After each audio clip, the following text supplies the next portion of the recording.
हो गया। अच्छा, ये मैं याद रखूँगा बात हमेशा। क्लास में नींद आती है। अच्छा जी, तो लास्ट टाइम हम लोगों ने प्रोसेसेस के बारे में जो बात शुरू की थी, प्रोसेस क्रिएशन की हम थोड़ी सी तफसील देख रहे थे। प्रोसेसेस की क्रिएशन के दो तरीके हमने देखे थे। एक ऑपरेटिंग सिस्टम खुद स्टार्ट करता है, which was init in Linux case, launch D था मैक के केस में। और दूसरा तरीका हम लोगों ने देखा था फोर्क के ज़रिए से। ठीक है, यही दो तरीके हैं। आगे जाके एक और थोड़ी सी तफसील और आ जाएगी, वो फिर बाद में बात करेंगे। तो फोर्क हम लोगों ने तफसील से देखा था किस तरीके से काम करता है। It duplicates the process. ठीक है, वो डुप्लीकेशन के अंदर थोड़ी सी तफसील ज़्यादा थी। कुछ प्रोसेस इमेज वगैरह की तफसील थी कि प्रोसेस इमेज किस केस में हम करते हैं डुप्लीकेट, किस केस में नहीं करते। कॉपी ऑन राइट की एक बात थी। फिर डुप्लीकेशन से तो हमारा नया प्रोसेस नहीं स्टार्ट हो सकता। तो नया प्रोसेस किस तरीके से स्टार्ट करते हैं कि आमतौर पे वी फोर्क फर्स्ट, एक प्रोसेस से दो प्रोसेस बन जाते हैं और जो चाइल्ड होता है वो एग्जिक की कॉल कर लेता है ताकि आपके पास कोई और प्रोग्राम जो है वो एग्जीक्यूट हो जाए। जब दो अलग अलग प्रोग्राम्स एग्जीक्यूट कर रहे हैं और पेरेंट ये चाहता है कि मैं अपने चाइल्ड का इंतजार करूं और जब तक ख़त्म ना हो जाए तब तक मैं आगे ना चलूं, तो हम फिर वेट की कॉल करते हैं। ठीक है, बस ये सारी की सारी चीज़ थी जो कि यहाँ पे डायग्राम में बनी हुई है। सो फोर्क है, एग्जिक है और वेट है। बस ये चीज़ अभी तक हम लोगों ने ये पूरा जितना स्लाइड सेट है उसके अंदर देखा है। फिर उसकी आगे तफसील है थोड़ी सी कि क्यों है और किस तरह है वाली बात है। आज जो हम देखना चाह रहे हैं एक छोटा सा कॉन्सेप्ट हमने देखना है, बहुत बड़ी चीज़ नहीं है, थोड़ा सा ही करवाऊंगा, वैसे भी मखलूक बहुत ज़्यादा है। तो द प्रॉब्लम इज़, जिसको हम सॉल्व करना चाह रहे हैं, कि आपने एक से ज़्यादा प्रोसेसेस बनाए। ठीक है, और उन दोनों का आपस में बात करने का अभी तक जो हमने तरीका देखा है वो एक ही तरीका है कि you wait for the child to finish. पहले तो चाइल्ड पेरेंट को कुछ नहीं कह सकता, ठीक, और फिर पेरेंट भी चाइल्ड को कुछ कह नहीं सकता। There is no communication.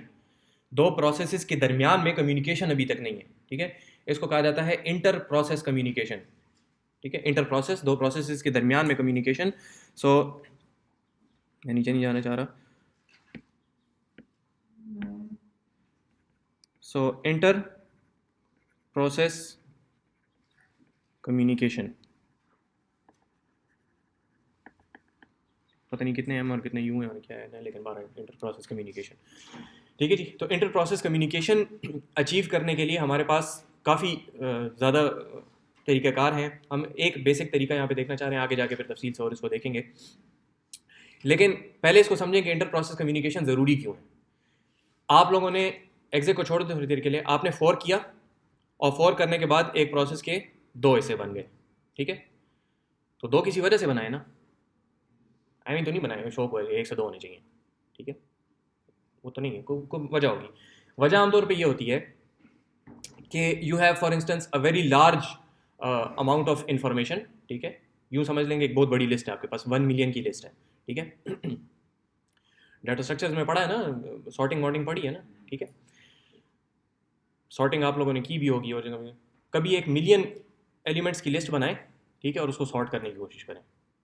It's a very simple task, आप लोगों को हमें आता है करना। ठीक है, करके देखें कि क्या बनेगा उसके साथ। It's not doable. ठीक है, रीजनेबल टाइम में नहीं होगी। क्यों नहीं होगी, वो एल्गो में पढ़ भी रहे हैं, आगे पढ़ भी लेंगे तफसील से। तो इस टास्क को अगर आप अपने नॉर्मल डाटा स्ट्रक्चर से करने की कोशिश करते हैं तो इट्स नॉट फीजिबल। ठीक है, it will take a huge amount of time. क्यों? क्योंकि अगर आप एक सीपीयू इस्तेमाल कर रहे हैं, एक आपके पास प्रोसेसर का कोर है, उसको अगर आप इस्तेमाल कर रहे हैं तो a million will take whatever the amount of time is, वो आप लोग एल्गो में तफसील से देख लेंगे, लेकिन उतना टाइम लेंगे। What if you could break it down into two separate things. ठीक है, और आधे को अलग सॉर्ट कर लें, आधे को अलग सॉर्ट कर लें। आप कहेंगे भाई टाइम तो फिर भी उतना ही लगेगा। टाइम उतना इसलिए नहीं लगेगा क्योंकि पहले आप एक प्रोसेसर को इस्तेमाल कर रहे थे तो बाकी प्रोसेसर्स या बाकी कोर जो है वो सोए पड़े थे आराम से, वो कुछ भी नहीं कर रहे थे।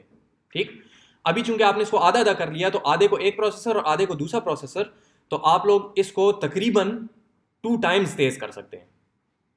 ठीक है, इस बात पे एग्री करते हैं सारे? ठीक है, इस पे बहुत अग्री मत करें क्योंकि बात बिल्कुल सही नहीं है। तो ऐसा क्यों नहीं होता कि जो हम सिंगल रजिस्टर है ना, उसको हम दो कोर्स वगैरह देके नहीं होता? जी जी जी, अगेन स्प्लिट, लॉजिकली स्प्लिट करते हैं, वो पढ़े एक ही जगह पे होते हैं, उसकी तरफ आ रहे हैं थोड़ा सा, लेकिन लॉजिकली स्प्लिट होगा कि इस आधे को अलग सॉर्ट करो, इस आधे को अलग सॉर्ट करो। तो नहीं, हम लॉजिकली इसको स्प्लिट ना करें, उसको सारी जो कोर्स वगैरह हैं वो उसको ही, हाँ, then you need to come up with a new algorithm जो कि पैरेलल तरीके से आप उसको सोचेंगे।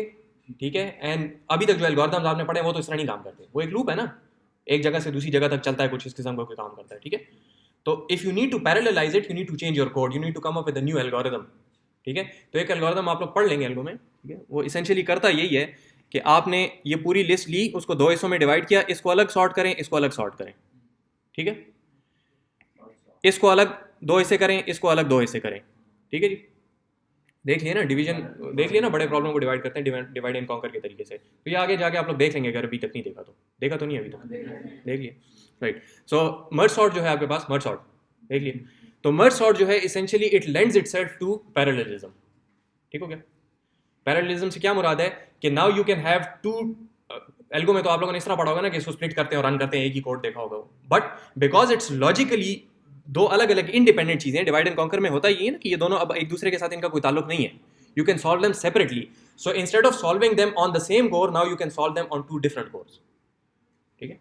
तो मर्ज सॉर्ट इस वजह से भी बहुत ज़्यादा पॉपुलर है कि न सिर्फ ये तेज़ है एल्गोरिथमिकली, इसकी कम्प्लेक्सिटी आप लोगों ने देखी होगी कि अच्छी है, लेकिन it can also be parallelized very easily. Insertion sort को पैरेलाइज करना मुश्किल काम है, इसको पैरेलाइज करना आसान काम है, ठीक हो गया जी।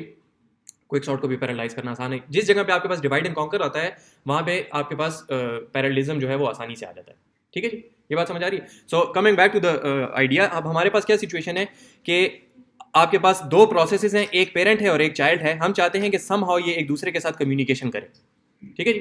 तो this is called inter process communication, और इसके बहुत सारे मकासद होते हैं। आगे जाके हम भी देखेंगे और आप लोग भी एल्गो वगैरह में भी देख लेंगे कि कभी कभार इस तरह होता है कि एक प्रोसेस जो है वो कुछ डाटा प्रोड्यूस कर रहा होता है और दूसरा प्रोसेस जो है उसको कंज्यूम कर रहा होता है। मिसाल के तौर पे आप लोगों ने ये देखना है कि फॉर इंस्टेंस कोई भी टॉपिक है और उस टॉपिक के बारे में विकीपीडिया के ऊपर जो आर्टिकल्स पढ़े हुए हैं उसकी साइटेशंस वगैरह कितनी है और इस किस्म का आपने कुछ एनालिसिस करना है टेक्स्ट बेस, ठीक है जी। तो इसमें मुख्तलिफ काम है। एक काम ये है कि विकीपीडिया से पेजेस को डाउनलोड करना, वो अपनी जगह पे एक काम है, ठीक है, it's a process, it takes time वगैरह वगैरह। दूसरा है उस टेक्स्ट को सिमेंटिक मीनिंग देना, ठीक है, इंग्लिश लिखी हुई है, इंग्लिश से कोई सिमेंटिक स्ट्रक्चर क्रिएट करना, ठीक है, फिर उस सिमेंटिक स्ट्रक्चर के ऊपर एनालिसिस करना, ठीक है। 3 अलग अलग काम है। तो you can do it sequentially or you can do it parallelly कि एक प्रोसेस एक काम करे, दूसरा प्रोसेस दूसरा काम करे, तीसरा प्रोसेस तीसरा काम करे। तो पहला प्रोसेस जो है वो कुछ डाटा प्रोड्यूस करेगा और दूसरा उसको कंज्यूम करेगा, दूसरा कुछ प्रोड्यूस करेगा और तीसरा उसको कंज्यूम करेगा, ठीक है। तो ये प्रोड्यूसर कंज्यूमर्स वाले जो सिचुएशन बनती है, इसके अंदर आपके पास इंटर प्रोसेस कम्युनिकेशन बहुत जरूरी है, ठीक है जी। हम इस तरह करते कोई टेक्निक सॉल्व करते हैं ना, साथ ही कोई दूसरा स्टोर से स्नैप से कोई चीज सॉल्व करते हैं, वो कहते हैं कि ये प्रोसेस उसमें है, आप लॉक है। हाँ, वो थोड़ा सा सब्र करें, वो आएंगे उसकी तरफ इंशाल्लाह। अगला चैप्टर हमारा उसी के ऊपर है, ठीक है। वो जो कहता है ना, वो क्यों कहता है, वो क्या मसला है, उसकी तरफ आएंगे इंशाल्लाह, ठीक है। वो अल्फाज आपको समझ आ जाएंगे जो अल्फाज वो कह रहा होता है, ठीक है। इसको फिलहाल दें। तो इंटर प्रोसेस कम्युनिकेशन जो है वो यहाँ पे आपको एक एग्जांपल दे दी, आपके पास सॉर्टिंग की एग्जांपल दे दी, दूसरा प्रोड्यूसर कंज्यूमर की एग्जांपल दे दी कि एक चीज़ जो है वो डाटा प्रोड्यूस कर रही है, दूसरा उसको कंज्यूम कर रही है। इसके अलावा और बहुत सारी चीज़ें होती हैं। कुछ केसेस इस तरह भी होते हैं जिसके अंदर पैरेललिज्म ज़रूरी नहीं होता, आप फिर भी ये चाहते हैं कि एक प्रोसेस कोई चीज़ प्रोड्यूस करे और दूसरी जो है वो कुछ कंज्यूम करे। मिसाल के तौर पे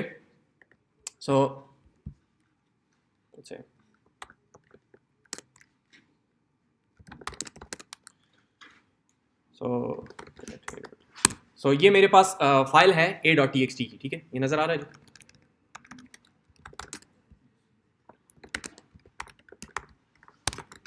ठीक है, ये एक फाइल है मेरे पास। मैं ये देखना चाहता हूं कि इस फाइल के अंदर नंबर ऑफ कैरेक्टर्स कितने हैं, ठीक है जी, कितने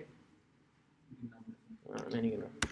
तो कंप्यूटर साइंस का बुनियादी उसूल क्या है जी? A good programmer is a lazy programmer. So we are very lazy. What we are going to do is we are going to use a tool that can count characters to count the characters for us. ठीक है, उसका तरीकाकार ये है कि cat जब आपने किया, कैट की कमांड होती है, अगर अभी तक नहीं पता तो कैट की कमांड होती है, वहां से डाटा लेती है और कंसोल के ऊपर राइट कर देती है, ठीक है। इसको कैट क्यों कहते हैं, ये कोई बिल्ली के साथ इसका कोई ताल्लुक नहीं है, this is short for concat, और it concats the contents of the file on to the console, ठीक है, इसलिए इसको कैट कहते हैं। सो कनकैट, इसने कनकैट कर दिया। हम ये चाहते हैं कि instead of this cat writing to the console, ये क्या करे, इसको जाके किसी और यूटिलिटी को दे, ठीक है। किसी और यूटिलिटी को जब ये दे रहा है तो उस यूटिलिटी का ये काम होगा कि वो फिर इसमें से कैरेक्टर्स गिने। उस यूटिलिटी को फाइल नहीं रीड करनी आती, इसको कैरेक्टर नहीं गिनने आते। So we can either write a new utility which can do both of these things, ठीक, और we can combine them together ये छोटे पीसेस दोनों को आपस में मिलाकर हम इससे कोई बड़ी चीज़ बना सकते हैं, ठीक है। उसका तरीकाकार क्या है कि आपने लिखा cat a.txt, अगर मैं यहाँ पे एंटर हिट कर दूँ तो ये इसको कहाँ पे लिखेगा जाके, कंसोल पे। हम ये करेंगे कि instead of writing this into the console, ठीक है, ये एक बम्बा है, बम्बा जानते हैं, नलका है, ठीक है, ये एक नलका है, इनको आती है, उनको समझ आएगी, इनको है ना, पंजाबी भी है, पंजाबी पश्तो में कहो बम्बा, अच्छा वो बम्बा होता है ना, पश्तो में भी हो, अच्छा बस सारी ज़बानों में आता है, ठीक है, सही है। तो ये एक आपके पास नलका है, शराफत की ज़बान में होते हैं, ये एक नलका है आपके पास, इसमें से कुछ आउटपुट जो है वो कंसोल पे जाना है, ठीक है। Instead of letting this flow to the console, जो कि आपके पास ज़मीन है, आप इसके ऊपर एक पाइप लगा देते हैं, ठीक है, और वो पाइप आप उधर कूलर में डाल देते हैं, ठीक है। So now instead of this whatever the data is in पानी की तरह का, instead of this going on to the console it goes on to the cooler, और कूलर की टूटी खोल देते हैं, ठीक है। तो डाटा फिर भी आखिर में पहुंच जाएगा कंसोल पे, सही है। So that is what we are trying to do. हमारे पास सिचुएशन ये है कि आपने पानी, पता नहीं मेरा दिमाग अभी सही नहीं है, मैं जगह पर शायद नहीं हूँ, लेकिन पानी आपने ठंडा करना है, तो कूलर के अंदर बर्फ है और यहाँ से आप पानी डाल रहे हैं, तो वो बर्फ में से होकर ठंडा पानी, पता नहीं क्यों ज़मीन पे गिर गया, लेकिन बात ठीक है। सो बाकी सिचुएशन खुद बना लें, राइट। सो ये तरीकाकार हमने करना है। So what we do is we cat the output, इसका जो आउटपुट आएगा उसके आगे हम लगाएंगे एक पाइप, इसको कहते हैं पाइप, लिटरली इसका नाम है पाइप इस सिंबल का, ठीक है जी। So you put a pipe over there, what the pipe does is, what the pipe does, it takes input from one end and produces the output on the other end without any modifications। Pipe करता कुछ भी नहीं है, सिर्फ ये दो चीजों को आपस में जोड़ने के लिए इस्तेमाल होता है, ठीक है जी। एक साइड पे इसके, इस पाइप के एक साइड पे क्या चीज है, कैट है, तो कैट जो आउटपुट प्रोड्यूस करेगा, ये इस तरफ से आप पढ़ेंगे, तो जो कैट आउटपुट प्रोड्यूस करेगा वो आउटपुट जाएगा आगे जो भी आप कमांड देंगे उसको, ठीक है। यहां पे आपने कहा WC which is short for word count, ठीक है जी, वर्ड काउंट है। सो वर्ड काउंट ये करेगा। वर्ड काउंट क्या करता है, word count essentially standard input जो आपके पास होता है उससे इनपुट लेता है, ठीक, स्टैंडर्ड इनपुट से इनपुट लेता है और स्टैंडर्ड आउटपुट के ऊपर उस इनपुट के अंदर जितने वर्ड्स होते हैं उनकी गिनती बताता है, ठीक हो गया। दोबारा से सुने जी, दोबारा से सुने। कंसोल से इनपुट लेता है, मैं कंसोल का लफ्ज नहीं बोल रहा, स्टैंडर्ड इनपुट बोल रहा हूं, ये बात को समझेंगे, स्टैंडर्ड इनपुट क्या चीज होती है। आपके पास स्टैंडर्ड इनपुट जो है, स्टैंडर्ड इनपुट और स्टैंडर्ड आउटपुट, जब भी आप कोई प्रोग्राम रन करते हैं तो उसको यह बताया जाता है कि अगर आप सिर्फ ये कहें कि मुझे इनपुट दे दो, ठीक है, तो वो इनपुट कहां से आएगा, ठीक है। पाइथन में हम इनपुट किस उससे लेते थे, फंक्शन से। मैं क्यों पूछ रहा हूं, मैंने तो खुद नहीं पढ़ा आप लोगों को। तो there is a function in Python, ठीक है, जो कि इनपुट लेने के लिए इस्तेमाल होता है, उसका नाम है इनपुट, ठीक है जी। एक ज़माने में रॉ इनपुट होता था, अब इनपुट, ठीक है जी, तो उसका नाम है इनपुट।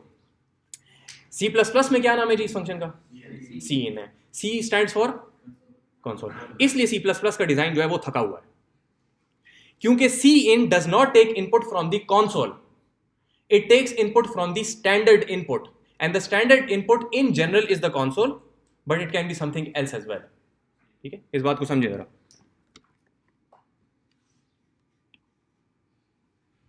किधर है, जब आपने कोई प्रोग्राम स्टार्ट किया तो इसको एक इनपुट की स्लॉट दी जाती है कि यहां से आपके पास इनपुट आएगा। If you do not specify कि इनपुट कहां से लेना है, इनपुट यहां से आएगा, ठीक। और कहां से आ सकता है, फाइलों से आ सकता है, नेटवर्क कार्ड से आ सकता है, बहुत सारी जगहों से आ सकता है। लेकिन if you do not specify कि इनपुट कहां से लेना है, तो it will come from a specific buffer which is the standard input, ठीक हो गया जी। इसी तरीके से एक इसको आउटपुट की स्लॉट प्रोवाइड की जाती है कि if you try to output something and you do not specify कि कहां इसको आउटपुट करना है, तो it will go into the standard output, ठीक है जी।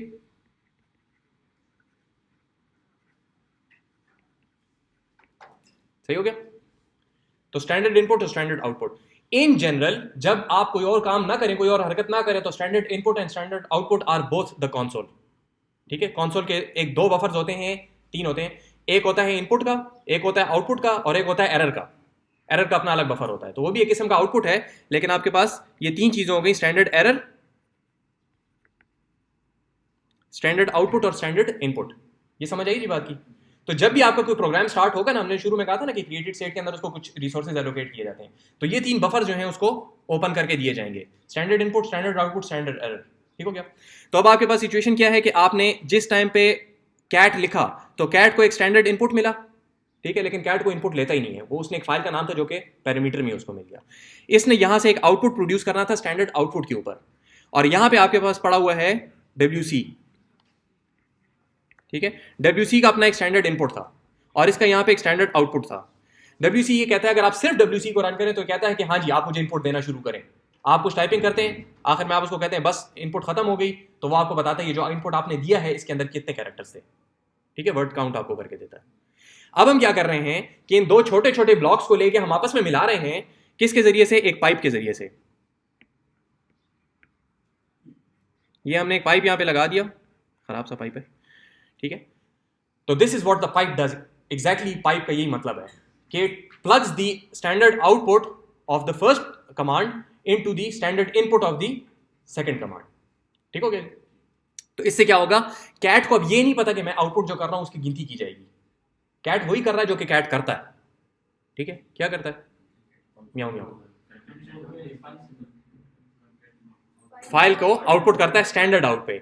इन दिस केस नाउ आपके टर्मिनल ने क्या हरकत की है कि टर्मिनल ने उसके स्टैंडर्ड आउटपुट को रीमैप कर दिया है किस चीज के ऊपर, आपके उसके ऊपर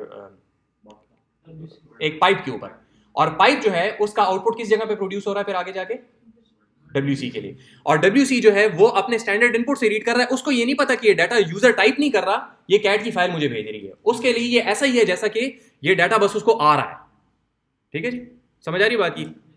तो ये मैंने इस वजह से कहा कि C++ के डिजाइनर जो है उन लोगों ने बहुत सारी बेवकूफियां की हैं, वो इस तरह की छोटी छोटी बातों से पता चलता है कि they named the input function cin which is console input and cin is not console input, it's standard input से input, वो तो नेम स्पेस है, वो कुछ और चीज़ है, ठीक, वो सब में आता है। सही है जी, ये बात सही होगी। सर आप जो है ना यूजर से इनपुट लेना गुड प्रैक्टिस क्यों नहीं? बाद में किसी और बहस करते हैं, ठीक है, बाद में किसी और बहस करते हैं, वो इसके साथ कोई ताल्लुक नहीं है, तो आखिर मैं फिर पूछ लेकर बताता हूँ। सर ये जो 3 बफर्स है ये फिजिकल है? फिजिकल से क्या मुराद है? मतलब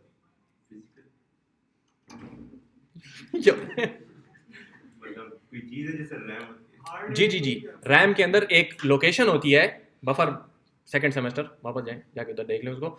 बफर आपके पास इस तरह की एक टेम्परेरी लोकेशन होती है कि जब भी आपने कोई चीज़ राइट करनी है किसी कैरेक्टर डिवाइस के ऊपर, तो कैरेक्टर डिवाइस आपके पास स्लो होती है तो आप बफर में चीज़ रखते हैं और ऑपरेटिंग सिस्टम फिर बफर से आगे राइटिंग करता है। तो कंसोल आपका स्लो है, ठीक है। आप लोगों ने देखा होगा कि जब आपने अभी जो असाइनमेंट की है, ठीक है, तो उसमें जब आप लिखते हैं ./hello तो वो काफ़ी देर लेता है रन होने में, ठीक है, सिर्फ ./hello, क्योंकि 500,000 डॉट्स वो आउटपुट करता है, ठीक है। If you redirect the output to वो dev/null वाला जो काम किया होता, फिर it takes like less than a second, ठीक है, बहुत थोड़ा सा टाइम लेता है, काफ़ी कम टाइम लेता है, ठीक है जी। तो वो इतना कम टाइम जो लेता है वो इस वजह से लेता है क्योंकि आप ये कह रहे हैं कि इस चीज़ को कंसोल पे राइट मत करो, कंसोल स्लो है, ठीक है। तो जब आप कंसोल पे राइट कर ही नहीं रहे तो वो तेज़ हो जाता है, ठीक है जी। तो बफर जो है that is a temporary location जो कि इस्तेमाल होती है किसी कैरेक्टर के ऊपर आउटपुट करने पे, लेकिन यहाँ पे आप यूँ समझते हैं कि यहाँ समझ सकते हैं कि यहाँ पे बस कंसोल ही था और कंसोल हटा के हमने क्या कर दिया, पाइप लगा दिया वहाँ पे। तो ये वर्चुअल चीज है मतलब रैम के अंदर होती है, डाटा स्ट्रक्चर होता है, ठीक है, ओके, और सर जो आपने क्यों होता है बल्कि, हाँ असाइनमेंट का जो वो किया ना असाइनमेंट के टाइम जी जी जी, तो वो भी पाइप का वो थोड़े बाद आएगा, थोड़ी देर बाद आएगा, ठीक है, या नहीं थोड़ी देर बाद, वो भी एक इसी किस्म की चीज़ है, ठीक जी, यहाँ तक सही हो गया, ठीक है। तो आपने पाइप मैप लगा दिया। अभी सिचुएशन क्या है आपके पास, देखें इसमें जो जरूरी चीज़ है समझने की वो ये है कि कैट के डिजाइनर्स को ये नहीं पता था कि हमारे आउटपुट के साथ क्या क्या किया जा सकता है, WC वालों को ये नहीं पता था कि हमारे इनपुट्स कहाँ कहाँ से आ सकते हैं, ठीक है। दोनों ने अपने अपने बहुत छोटी सी लिमिटेड जगह के अंदर बैठ के एक चीज़ बनाई है और ये छोटे ब्लॉक्स इतने पावरफुल हैं कि इससे हम बहुत ज़्यादा बड़े बड़े काम कर सकते हैं, ठीक हो गई जी, बात समझ आई जी। ये चीज़ जो दरमियान में आपके पास आ रही है, this is an example of inter process communication, ठीक है। ये इतने ज़्यादा कॉमन चीज़ है कंप्यूटर साइंस में कि इसका शॉर्टकट जो है that is more popular than its full name. IPCs को कहा जाता है, अक्सर जगह पे आपको IPC सुनने को मिलेगा कि IPC ये और IPC वो, ठीक है। तो that is inter process communication, बहुत ज़्यादा इस्तेमाल होती है आपके पास मुख्तलिफ कामों के लिए। ठीक है, तो ये एक एग्जांपल मैंने आपको दे दी. The idea is that you need some sort. आगे जो हम बात करने लगे कॉन्सेप्ट बड़ा छोटा सा है, ये भी देखिए कितनी बड़ी तफसील जो मैंने आपको बताई है. This is just to motivate कि इंटर प्रोसेस कम्युनिकेशन जो है वो बहुत ज़्यादा जगहों पे इस्तेमाल हो सकता है. ठीक है, तो ये एग्जांपल रन भी कर लेते हैं. So if you do that, it's telling you कि इसके अंदर एक वर्ड है, एक लाइन है, एक वर्ड है और 14 कैरेक्टर्स है. ठीक है, समझ आ गई. यू कैन ऑल्सो से कि मुझे सिर्फ कैरेक्टर्स रिटर्न करो तो dash C will return that. ठीक है, आप कहते हैं मुझे सिर्फ लाइन्स गिननी है तो डैश एल. एक बहुत बड़ी सारी आपके पास फाइल्स हो ना जिसके अंदर मिलियंस ऑफ लाइन्स हो, और आप देखना चाहते हैं कि उसके अंदर कितनी लाइन्स हैं. ठीक है, आमतौर पे हमारे पास ये डाटा साइंस के अंदर ये होता है कि you get some sort of CSV file या इस किस्म की कोई चीज़ आपको मिलती है जो कि बहुत बड़ी होती है. रीजनेबल डाटा होगा तो बहुत बड़ा होगा. If you try to load it into Excel में तो सिरे से लोड ही मत करें, लेकिन if you try to load it in your text editor it's going to take some time. ठीक है, और आपने करना सिर्फ ये कि देखना इसके अंदर रिकॉर्ड्स हैं कितने. तो सिंपली कैट करें WC-L, वो इमीडिएटली आपको बता देगा. क्यों? क्योंकि कैट जो है वो बड़ी तेजी से राइट कर सकता है. उसकी जो लिमिटेशन है वो कंसोल है. अब हम कंसोल पे राइट ही नहीं कर रहे, उसका आउटपुट हम सीधा WC को दे रहे हैं और WC काउंटिंग बड़ी तेजी से कर सकता है. ठीक है, उसकी लिमिटेशन कंसोल का इनपुट है. तो जो दोनों की लिमिटेशन थी वो हमने बीच में से गिरा दी. तो दिस इज, ये जो चीज़ है ना आपके पास, यहाँ पे आप अपनी फाइल का नाम दें और पाइप करके ये करें. This is the fastest method of calculating the number of lines. आप अपना अगर कोड भी लिखेंगे उससे भी ज़्यादा ये तेज होगा. ठीक है जी, हाईली ऑप्टिमाइज्ड. जी दो प्रोसेस चल रहे हैं ना, तो उनके अंदर इंटर प्रोसेस कम्युनिकेशन होती है. जी, हो सकती है. हो सकती है. हम ये देखना चाह रहे हैं. अभी एक बेसिक सा तरीका देखेंगे कि एक छोटे से एग्जांपल हम करेंगे कि ये वाला इंटर प्रोसेस कम्युनिकेशन कैसे होती है. बाकी ये जो तफसील वाली चीज़ें ये आगे जाके फिर आएंगी. और गेम वगैरह इंस्टॉल करते हैं ना तो उसमें सब कुछ हो जाता है. फिर उसके बाद कोई भी गेम विजुअल स्टूडियो पता नहीं, स्टूडियो का पता नहीं या सीनी, फिर होता है कि डायरेक्ट टेक्स्ट. तो जब वो जैसे हो जाता है ना तो वो yes that is a very good example of inter process communication. कि आप एक चीज़ इंस्टॉल कर रहे हैं, वो कहता है जी पहले डायरेक्ट टेक्स्ट इंस्टॉल करो. तो आप यस ही करते हैं, वो दूसरा पॉपअप खुल जाता है. वो डायरेक्ट टेक्स्ट जब इंस्टॉल हो जाता है तो उसके बाद फिर वापस इधर आ जाता है. ठीक है, तो दैट इज एसेंशियली वेटिंग. तो वो वेट के जरिए से इंटर प्रोसेस कम्युनिकेशन. ठीक है जी, राइट जी. सर ये तो हमने एब्स्ट्रैक्ट बताया ना कि इस तरह इनपुट आता है और आउटपुट होता है. लेकिन सर ये इंटरनली रैम में किस तरह, वो रैम ये रैम में एग्जैक्टली इसी तरीके से कि आपके पास दो बफर्स हैं ना अलग अलग. इस बफर से रीड करके कंसोल पे राइट किया जा रहा था, तो अब इस बफर से रीड करके कंसोल पे नहीं राइट किया जाता, यहाँ से रीड किया जाता है और वहाँ दूसरे बफर पे राइट कर दिया जाता है. That is what a pipe is. अपना बफर होगा. जी. इसके ये देखें, यहाँ पे अपना बफर था, इधर अपना बफर था. पहले क्या किया जा रहा था, ऑपरेटिंग सिस्टम आके इस बफर से रीड करके, तो कहे ना नहीं है जी, एक ये बफर था, एक ये बफर था. ठीक है, पहले ऑपरेटिंग सिस्टम इस बफर से रीड करके कंसोल के ऊपर राइटिंग कर रहा था. एक क्यू है ना, ठीक है, क्यू से डाटा रीड करते जाओ और कंसोल के ऊपर राइट करते जाओ. अब वो instead of reading from this and writing to the console, it reads from this and writes to this queue. DQ and Q. पहले क्या था, DQ और राइट ऑन द कंसोल, अभी DQ और NQ on the other buffer. Sir ये जो output है, मतलब अगर कैट का जो आउटपुट है वो जो बफर में स्टोर है, तो वो जो जहाँ स्टोर है वो भी बफर है. दोनों बफर है. सिर्फ फर्क ये है कि पहले बफर का जो जिससे बफर से रीड करके जिस जगह पे राइट करना था वो कंसोल था. अब कंसोल नहीं है, अब वो दूसरा बफर है. और ये कॉन्सेप्ट जो है, this is called a pipe, क्योंकि logically it looks like a pipe. Sir ये तो हमने नहीं पढ़ा कि प्रोग्राम को ये एलोकेट किया जाता है, अभी बता रहा हूँ किया जाता है. बफर जो है ये तीन, अभी ये बताया ना, ये जो ऊपर लिखे हुए ये थे ना, ये बता रहा हूँ. एक ये बफर है, एक ये बफर है और एक ये बफर है. ठीक है, लिख देता हूँ सर बफर. सही, बफर्स. ठीक हो गया. ठीक, तो ये तीन बफर्स आपको एलोकेट किए जाते हैं. इस तरह और भी बहुत सारी चीज़ें आएंगी जो कि आहिस्ता आहिस्ता जब ज़रूरत पड़ती जाए तो फिर, क्योंकि क्रिएटेड की स्टेट में और ज़ॉम्बी की स्टेट में बहुत सारे काम हैं, तो सारे एक साथ इसलिए नहीं बताते, कोई फ़ायदा नहीं है. जैसे जैसे आते जाएंगे तो फिर बताते जाएंगे. ठीक हो गया, यहाँ तक सही है. So this is an example of inter process communication. हम जो एग्जाम्पल करना चाह रहे हैं दैट इज़ वेरी सिंपल. हम सिर्फ करना ये चाह रहे हैं कि आपके पास ये एक प्रोसेस है. ठीक है, ये प्रोसेस स्टार्ट हुआ, ये आपका पेरेंट है, इसने अपने आप को किया फोर करने के बाद किया एग्जेक, यहां से आपके पास बन गया एक चाइल्ड. ठीक, सही है. ये फर्ज करें पेरेंट जो है आपका टर्मिनल है और चाइल्ड जो है that is some long running experiment आप रन कर रहे हैं. ठीक है, वो काफ़ी देर तक रन हो रहा है. ठीक है, जिस तरह आप लोगों ने असाइनमेंट में भी रन कर लिया, तो it was is taking a few seconds. आपका एक्सपेरिमेंट बहुत ज़्यादा लंबा भी चल सकता है. ठीक है, सिचुएशन क्या है कि आपके पास ये लास्ट टाइम हमने एग्जांपल की थी, लेकिन इसको भी ज़रा तफसील से देख लें कि आपने नेटवर्क के ऊपर ये टर्मिनल स्टार्ट किया था, ये शेल आपको मिला था नेटवर्क के ऊपर.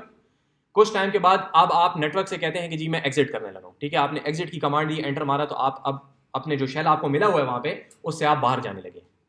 ठीक है, समझ आ रही बात की कि हो क्या रहा है? आपने अपने कहना है मैं अपना सेशन बंद करना चाहता हूँ। ठीक है, तो दो तरीके हैं। नंबर एक, आपका ये पेरेंट जो है इसको बस सीधे तरीके से किल कर दिया जाए। ठीक है, किल का लफ्ज वाक़िदा इस्तेमाल होता है तो ये भी सुन लें, इसको बिल्कुल सीधे तरीके से टर्मिनेट कर दिया जाए। ठीक है, एक तरीका ये है, इसमें कोई बुराई है? चाइल्ड चिल्ड्रन भी हैं इसके, उनके साथ पहले तो क्या होगा एक मसला, दूसरा एक और मसला भी हो सकता है, क्या पता हमें वो चीज़ चाहिए जो हमें वो कोई डाटा हो सकता है, उसने कुछ डाटा प्रोड्यूस किया हुआ था, उसको मौका तो दें। ठीक है, MS वर्ड जिस तरह आप क्लोज करते हैं तो वो आपको कहता है ना कि भाई क्लोज कर दूं, फाइल सेव नहीं की हुई। ठीक है, तो ये एक ज़माने में ये चीज़ इस तरीके से नहीं होती थी, जब आप उसको कहते थे ना कि मैं क्लोज कर दूं, कहता अच्छा ठीक है सर, ओहो फाइल सेव नहीं की। ठीक है, तो ये it looks very obvious to you क्योंकि आप लोगों ने यहाँ से इस्तेमाल करना शुरू किया, लेकिन एक ज़माने में दिस वॉज अ लग्जरी। ठीक है, तो उसके लिए तरीकाकार जो बनाया गया वो ये देखें कि जब आपके पास किसी भी प्रोसेस को ख़त्म किया जाना होता है, ठीक है, जब भी किसी प्रोसेस को ऑपरेटिंग सिस्टम समझता है ना कि अब मैंने इसको ख़त्म करना है, तो वो उस प्रोसेस को एक खास किस्म का सिग्नल भेजता है, उसको कहता है भाई मैं तुम्हें बंद करने लगा हूँ, कोई सफाई करनी है तो कर लो। अपना कोई डाटा वगैरह अगर रैम में पड़ा हुआ है, मिसाल के तौर पे डाटा आप कोई क्यू कर रहे थे तो वो रैम में ही पड़ा हुआ है ना, अभी तक फाइल पे आपने नहीं लिखा, उसको कहते हैं सेव करना है तो कर लो। ठीक, ऑपरेटिंग सिस्टम आपके प्रोग्राम को कहता है कि मैं तुम्हें किल करने वाला हूं, मैं तुम्हें टर्मिनेट करने वाला हूं, अगर तुमने कुछ करना है उससे पहले पहले तो कर लो। ठीक है, MS वर्ड को जब आप ऑपरेटिंग सिस्टम ये कहता है ना, MS वर्ड को ऑपरेटिंग सिस्टम कहता है कि भाई मैं तुम्हें क्लोज करने वाला हूं, कुछ सेव करना है तो कर लो, तो MS वर्ड फौरन आपको कहता है भाई ये सेव करना है कि नहीं करना। क्यों? क्योंकि ऑपरेटिंग सिस्टम उसको कह रहा होता है कि मैं तुम्हें बंद करने लगा हूं। समझ आ रही बात की?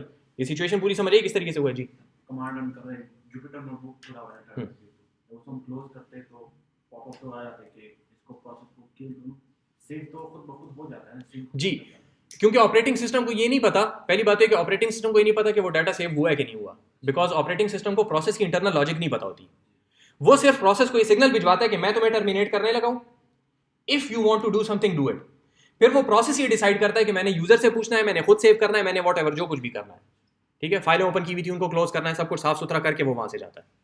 ठीक हो गया, समझ आ गई? तो ये एक किस्म का सिग्नल उसको भेजा जाता है। ठीक है, तो आपका ऑपरेटिंग सिस्टम आपके प्रोसेस को मुख्तलिफ जगहों पे, ये एक एग्जांपल मैंने आपको दे दी कि जब उसको क्लोज किया, क्योंकि दिस इज ऑब्वियस, जब उसको क्लोज किया जाता है तो उसको सिग्नल भेजा जाता है। इस तरीके से उसको मुख्तलिफ टाइमों पे मुख्तलिफ किस्म के सिग्नल्स भेजे जा सकते हैं।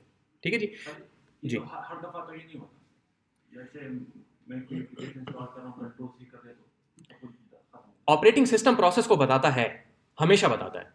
ठीक है, कुछ प्रोसेसेस होते हैं वो इग्नोर कर देते हैं इस बात को। ठीक है, मतलब वो बताता है लेकिन हमें शो नहीं होता। हाँ, आपका प्रोसेस इंटरनली कहता है अच्छा वो सिग्नल आया, आई डोंट केयर, बात खत्म हो गई। That is up to the process को वो यूजर के आगे कम्युनिकेट करे कि ना करे। ऑपरेटिंग सिस्टम हमेशा आपके प्रोसेस को बताता है। ठीक हो गया, यहां तक बात सही होगी?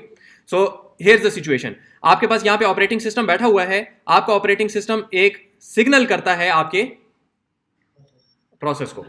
ठीक है जी, ये अल्फाज जरा समझें, ये थोड़े से कंफ्यूजिंग किस्म के, आगे जाके थोड़ा सा उल्टा हो जाएगा, इसलिए इसको समझें। सिग्नल का मतलब क्या है कि उसको बताता है सिर्फ, यहाँ पे सिग्नल मैं इस सेंस में इस्तेमाल कर रहा हूँ कि उसको बताता है कि भाई ये चीज़ मैं करने लगा हूँ। ठीक है, तो this is a very rudimentary form of inter process communication. ठीक है, बड़ी सादी सी कम्युनिकेशन है, बहुत तफसील नहीं होती, सिर्फ ये बताया जाता है यू आर बीइंग क्लोज्ड। ठीक हो गया, the process can decide to do something on that. तो आमतौर पर आपके प्रोसेसेस फिर क्या करते हैं, वो जाके अपने चिल्ड्रन को क्लोज कर देते हैं। प्रोसेस कहता है मैंने चाइल्ड स्टार्ट किए थे तो मैं अपने चाइल्ड को भी क्लोज करूं, उनसे जो भी डाटा मैंने लेना था वो मैं ले लूं और फिर अपने आप को भी क्लोज कर दूं। ठीक हो गया, समझ रही बात की? तो ये प्रोसेस जो आगे चाइल्ड को बताता है, तो ये उसको भी वही सिग्नल भेजता है, उसको बताता है कि भाई अब मैं आपको क्लोज करने लगा हूं, आपने जो कुछ करना है तो वो कर लो। अगर उसके फर्दर चिल्ड्रन थे तो ये चीज आगे प्रोपेगेट की जाती है। ठीक है जी, इस कॉन्सेप्ट को कहा जाता है कैस्केडिंग। ठीक है, कैस्केडिंग जनरल चीज है। कैस्केडिंग किसको कहते हैं? डोमिनोज जानते हैं? डोमिनोज पिज्जा नहीं,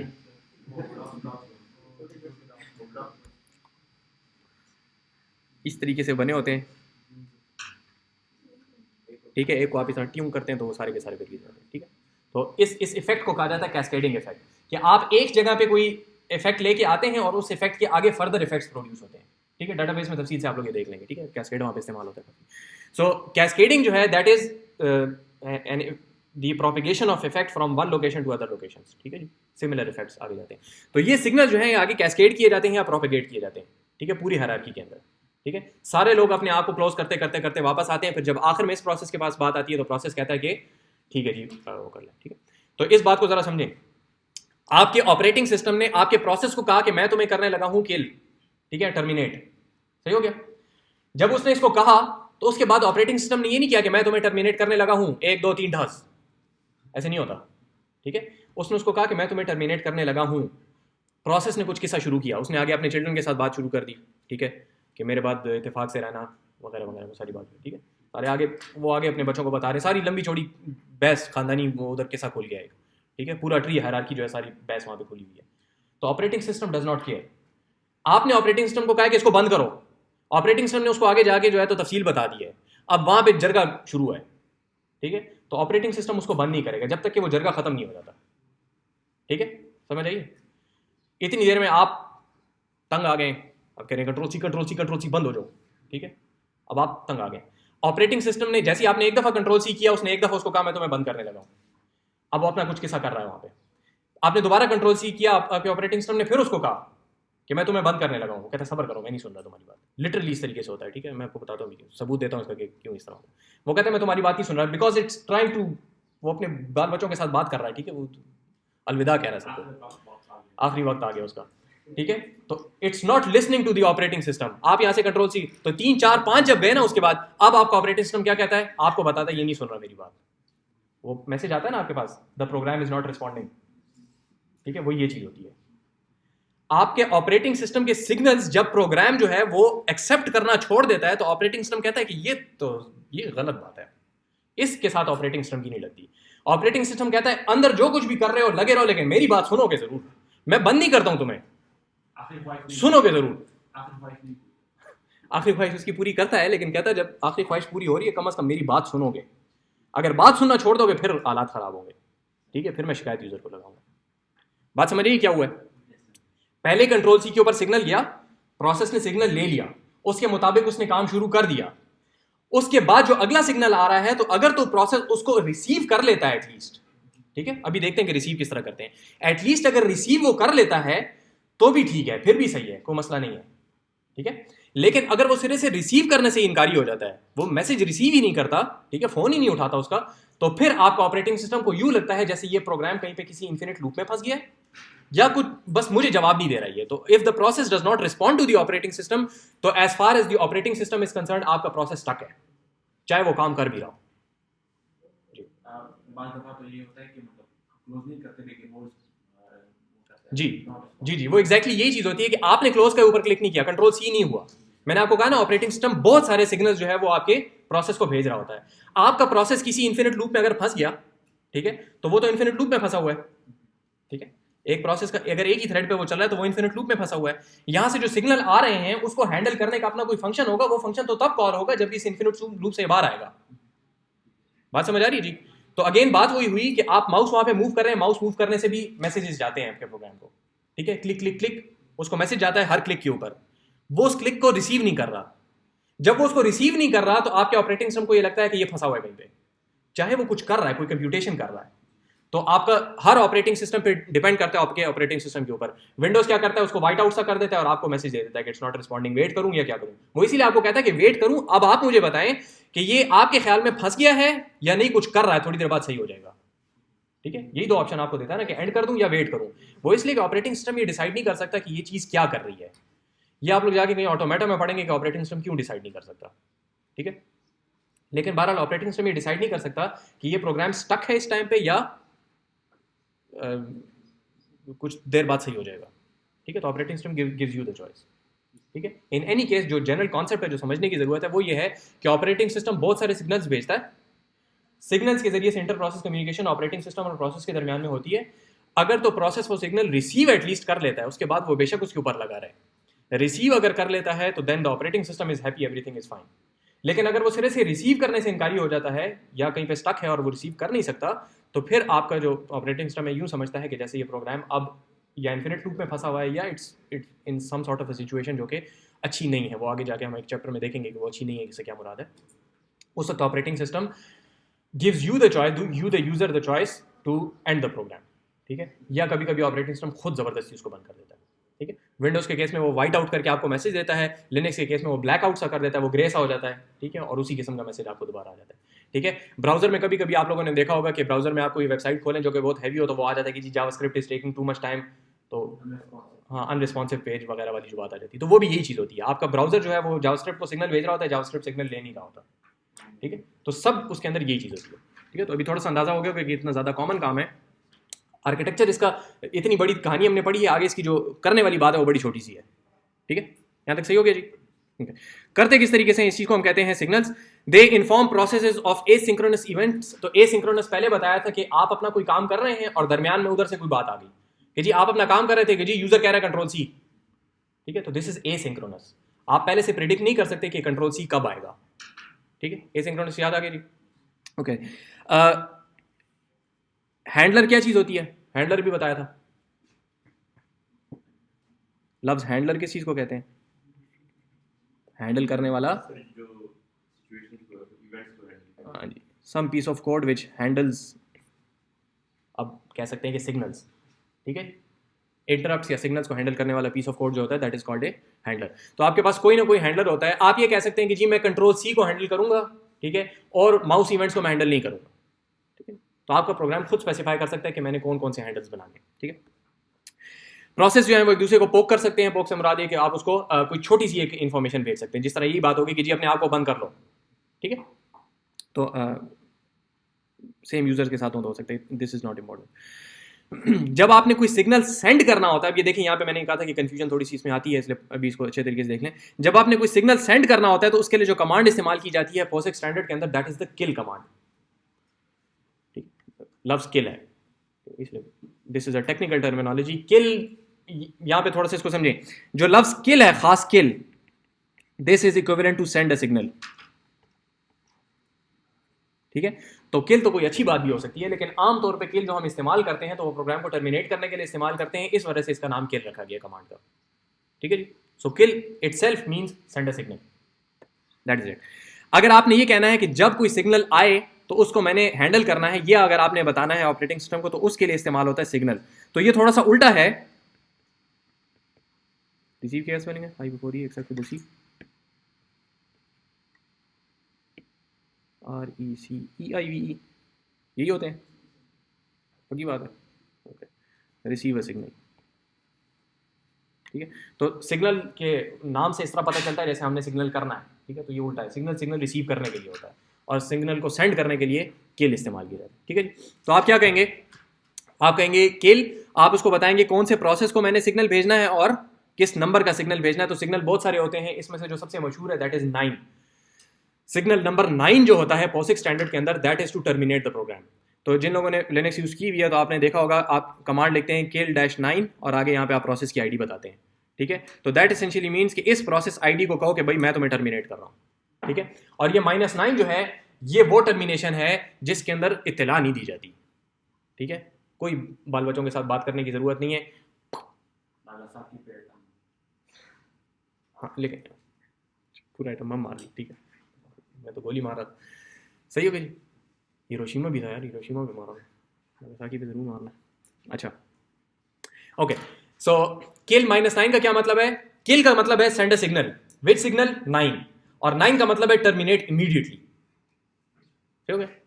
9 सिग्नल का मतलब होता है टर्मिनेट इमीडिएटली, सही है जी। और PID आप उसको आगे बताते हैं कि कौन से प्रोसेस को आपने ये सिग्नल भेजना है, ठीक है। तो आपका ऑपरेटिंग सिस्टम जो है उसको कहता है मैं तो मैं टर्मिनेट कर रहा हूँ, ठस खत्म, ठीक है, देयर इज नो वेट।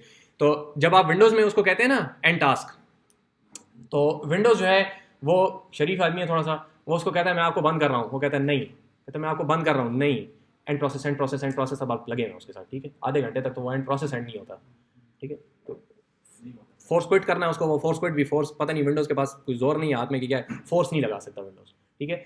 आपके पास जितने POSIX कंप्लायंस ऑपरेटिंग सिस्टम्स हैं सब के अंदर अगर आप कहें kill -9, there is no discussion in this, ठीक है, खत्म, ठीक है, -9 इज यूज फॉर दैट, इसको फोर्स क्विट कहा जाता है जी। सर ये प्रोसेस की आईडी किस तरह पता चलेगी, मतलब लिनक्स में सर कमांड है तो वो कहता है ये वाला प्रोसेस अनरिस्पॉन्सिव है जो भी है, जी जी जी, वो किस तरह पता चलता है किसकी specific. So you can say PS aux, ठीक है। तो ये सारे आपको मिल गए। मिसाल के तौर पे आपका टॉप जो है, ये टॉप पता नहीं कब मैंने रन किया था, February 7 पे रन किया था, अभी तक ये रन हो रहा है, तो लेकिन मुझे पता नहीं, अगर लेट्स से इट्स फायरफॉक्स, तो you can take the input, take the output of PSOX, pipe it to another utility which is grep, ठीक है, grep is use for searching, और आप इसको कह सकते हैं फायरफॉक्स, तो ये आपको बता देगा। यहाँ पे भी कोई फायरफॉक्स नहीं है, तो यू कैन से टॉप, तो ये आपको बता देगा टॉप ये रहा और ये रही इसकी प्रोसेस ID, ठीक है। अगेन यू कैन यूज दो small utilities, join them together. जब आप PSOX करेंगे तो बहुत लंबी कहानी मिलेगी, उसमें से चीज़ें आप खुद भी ढूंढ सकते हैं, but we are very lazy, so वो हम सीधा पकड़ाते हैं grep को कि इसमें से मुझे फायरफॉक्स निकाल के दे दो, ठीक है। You can have multiple PIDs, उसमें से किसी को भी पकड़ के बंद कर दें, ठीक है जी, हाँ सही, ओके। सो PID से किसका क्या बताएं जी, आ रहे हैं आगे, एग्जांपल देखते हैं, ठीक है। सो किल जो है वो आपके पास सिग्नल को भेजने के लिए इस्तेमाल होता है, सिग्नल भेजने के लिए इस्तेमाल होता है, और सिग्नल जो है वो सिग्नल रिसीव करने के लिए इस्तेमाल होता है। इसको एग्जांपल से समझे, यहाँ पे जरा आसानी से समझ आ जाएगी। So you have this main program, ठीक है, ऊपर सिग्नल डॉट जेएस को इंक्लूड करना है, उसको छोड़ते हैं थोड़ी देर के लिए। You have a while loop, an infinite loop over here, ठीक है। So if you run this program, इसको छोड़ दें थोड़ी देर के लिए, ये नहीं है। If you run this program, you are going to land into a situation where the program is essentially going to be an infinite loop, that's it, ठीक है। तो ये प्रोग्राम कभी भी एग्जिट नहीं होगा, खुद से नहीं होने लगा, सही हो गया। सो वी आर सिम्युलेटिंग कि जी ये बंदा जो है ये फंसा हुआ है, ठीक हो गया। अब आप ये कहते हैं कि ये प्रोग्राम इस इन्फिनिट लूप में जाने से पहले आप अपने ऑपरेटिंग सिस्टम को ये बताना चाहते हैं कि जब कोई मुझे सिग्नल भेजे, ठीक है, इंट का सिग्नल, ठीक है, ये इंटरप्ट का सिग्नल होता है, टर्मिनेशन के लिए इस्तेमाल होता है सिग इंट, ठीक है जी। इसका ये कांस्टेंट है, तो इसके पीछे कोई नंबर होगा, ठीक है, व्हाटएवर दैट नंबर इज, सही है जी। तो सिग इंट आप उसको कहते हैं कि अगर सिग इंट भेजा जाए तो मेरे इस फंक्शन को कॉल कर लो। इस फंक्शन का नाम हैंडलर लिखा हुआ है, ये हैंडलर होना जरूरी नहीं है, it can be any function name, ठीक है जी। असाइनमेंट करेंगे तो पता चल जाएगा इसकी एक assignment. By the way assignment एक दूसरी मैं भी ओपन करूंगा आज, छोटी सी असाइनमेंट है, उसी तरह जिस तरह पहले थी, तो उसी तरह कॉपी मत कर लें जिस तरह पहले की है। राइट, सो हैंडलर आपने उसको बताया, ये रहा हैंडलर। आप इसको बताते हैं कि जब भी सिग इंट वाला सिग्नल आए तो इस फंक्शन को कॉल कर लो, ठीक है। और वहां पे हमने सिंपली जाके एक आउटपुट किया, यहाँ पे और कुछ भी नहीं किया। इसमें आप बहुत सारे काम कर सकते हैं, लेकिन हमने सिर्फ आउटपुट किया। So those are the semantics. आप ये उसको बताते हैं, नजर आ रहा है, आप उसको ये बताते हैं कि भाई फ्यूचर में जाके जब भी ये जो सिग्नल है ना, ये सिग्नल का जो फंक्शन है, ये इस टाइम पे इस फंक्शन को हैंडलर को कॉल नहीं करेगा। ये आप सिर्फ उसको बता रहे हैं कि कल को जाके अगर किसी भी वक्त सिग इंट आए तो इस फंक्शन को कॉल कर लेना, ठीक हो गया, सही हो गया। तो इसको कहा जाता है कि this is your event handler, ठीक है।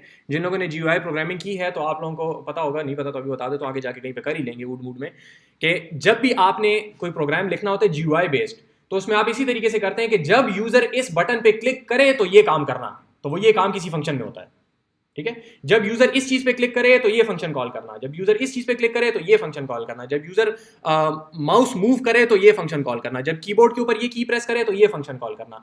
इसको कहा जाता है इवेंट ड्रिवन प्रोग्रामिंग। थोड़ा सा पहले भी बताया था, अभी दोबारा बता रहा हूं, event driven programming,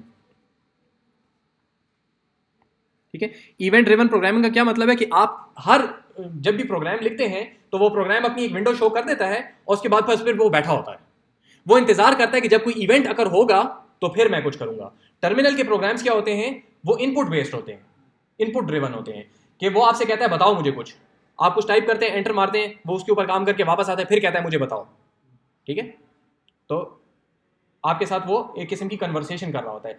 event driven programming में आपको वो एक ऑप्शन सारे के सारे दिखा देता है, जिस तरह आपका डेस्कटॉप है, आपको उसने सारी कहानी बता दी, these are all your options, फिर वो आराम से चुप करके बैठा होता है, आपको कहता नहीं कि कुछ करो, ठीक है। वो आराम से अपना बैठा होता है। You perform some sort of an action, जिसके नतीजे में इवेंट होता है। इवेंट जो है ऑपरेटिंग सिस्टम आगे उसको पास करता है प्रोग्राम को, और उसका फिर वो वाला हैंडलर कॉल हो जाता है जो कि उस इवेंट के लिए होता है, ठीक है। जिस तरह आप फाइल न्यू पे क्लिक करते हैं MS वर्ड में, तो न्यू के पीछे अपना एक हैंडलर लिखा होता है, ठीक है। उस हैंडलर को कॉल किया जाता है और उसके अंदर फिर वो सारी लॉजिक होती है नई फाइल क्रिएट करने की, ठीक है। तो हर बटन, हर मेन्यू आइटम के पीछे अपना एक हैंडलर होता है। इसको कहा जाता है इवेंट ड्रिवन प्रोग्रामिंग या इवेंट ड्रिवन प्रोग्रामिंग, ठीक हो गया जी। तो ये हैंडलर जो है, आप पहले से उसको बता देते कि इस काम के लिए ये हैंडलर है, वो हो जाती है बात। उसके बाद अब आप आराम से बैठ गए। इस केस में आप इन्फिनिट लूप में फंस गए जाके, ठीक है, ठीक है, इस तरह से फिलहाल। सो आप अब इंतजार कर रहे हैं, ठीक है। जब ये प्रोग्राम आपने रन किया तो it's going to just sit there, not do anything, ठीक है, क्योंकि कुछ भी नहीं करा, इन्फिनिट लूप है। जैसे ही आपने कंट्रोल C किया तो कंट्रोल सी करते साथ ही ऑपरेटिंग सिस्टम एक सिग्नल भेजेगा इस प्रोसेस को, ठीक है। और चूंकि ये आपने ये वाला हैंडलर जो है ये पहले से रजिस्टर किया हुआ है, ठीक है। बहुत सारी टर्मिनोलॉजी है इसमें से, जो कॉन्सेप्ट है वो जरूरी है, टर्मिनोलॉजी की जरूरी नहीं है, लेकिन आसानी रहेगी अगर बाद में आ दो। सो you have registered a handler for this event. तो जब कंट्रोल सी किया जाएगा तो जो उसका हैंडलर है उसको कॉल भिजवाई जाएगी और वहां पे जाके आउटपुट आ जाएगा। तो even though your program is sitting in an infinite loop, वो फिर भी आउटपुट कर सकता है, इसको हैंडल करेगा और वापस जाएगा अपने उसके पास, ठीक है, उस प्रोग्राम के पास वापस फिर चला जाएगा, ठीक है। इस जगह के अंदर आके आप कोई हाउस कीपिंग कर सकते हैं। सही हो गया यहाँ तक, ठीक है। कोई सवाल है तो पूछें। ये भी इनफाइनाइट टाइम्स चलेगा? नहीं, देखें, हैंडलर उस वक्त कॉल होगा जब आप कंट्रोल सी करेंगे। कंट्रोल सी आपने किया, हैंडलर कॉल हुआ, बात खत्म, वो फिर भी अपना इन्फिनिट लूप में फंसा हुआ है। आपने कंट्रोल सी फिर किया, हैंडलर रन हुआ और फिर वापस, ठीक है। नजर से हो गया। कोई सवाल है तो पूछें जी। सो फाइनल एक यूज केस देखते हैं, क्योंकि ये जी सर ये कुछ रिटर्न करते हैं कि ऑपरेटिंग सिस्टम को पता चलता है कि ये रिस्पॉन्ड कर रही है, रिस्पॉन्ड नहीं कर रही। जी जी जी, ये अगर ये फंक्शन सक्सेसफुली खत्म हो जाता है ना, इसका मतलब your event has been handled, हो गया, ठीक हो गया, आपने वो कर दिया। ऑपरेटिंग सिस्टम इसको असेंबली थोड़ी सी चाहिए होगी। जब आप इसको कॉल भिजवाते हैं ना, तो जिधर से आपने इसको कॉल भिजवाई हुई है वो रेट करेगा, तो आप वापस वहाँ जाएंगे। तो वो ऑपरेटिंग सिस्टम का कर्नल रनिंग वाला पोर्शन होता है, वहाँ पे वो देख लेता है कि हाँ जी हैंडल हो गया। जब ये कॉल वापस नहीं आती फिर वो कहता है कुछ गड़बड़ हो गई, ठीक। नेटवर्क्स ये सब कीची मीची आपस में, ठीक है। तो ये नेटवर्क्स के कॉन्सेप्ट उसमें पढ़ेंगे कि वहाँ पे एक तरीका होता है बताने का, साफ तरीका भी होता है, ठीक है जी। अच्छा, एक यूज़ केस बताता हूँ आप लोगों को सिर्फ इस काम का, इंटर प्रोसेस कम्युनिकेशन की थोड़ी ज़्यादा उसका, या यूँ कह लें कि मल्टीपल प्रोग्राम्स जब एक साथ काम करते हैं एक जैसे, उसका एक यूज़ केस बताता हूँ, क्योंकि आगे जाके इसको फिर हमने थोड़ा सा इस्तेमाल करना है, ठीक है। So here is your example again, ठीक है, जो कि मैंने आपको पहले बताई थी, गलत बात की थी, इसलिए भी उसको सही कर देते हैं। सो दिस इज़ योर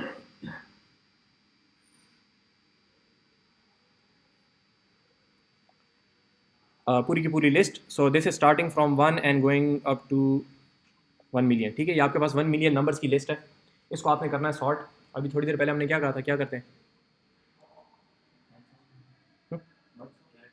नहीं, मत सॉर्ट तो करते हैं, ठीक है, नहीं सॉर्ट करना है इनको, तो क्या मत मारें, हाँ इनको डिवाइड कर देते हैं और डिवाइड करने के बाद फिर हम इनको अलग अलग सॉर्ट करते हैं, ठीक है। Merge sort is fine, but काम करते हैं, ठीक है।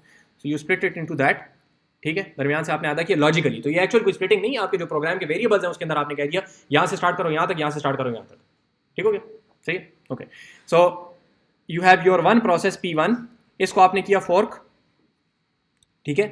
आपने कहा कि अगर मैं पेरेंट हूं, ठीक है, if I am the parent, तो फिर क्या करो, इस पहले वाले हाफ को करो, और अगर मैं चाइल्ड हूं तो फिर इस वाले हाफ को करो, ठीक है।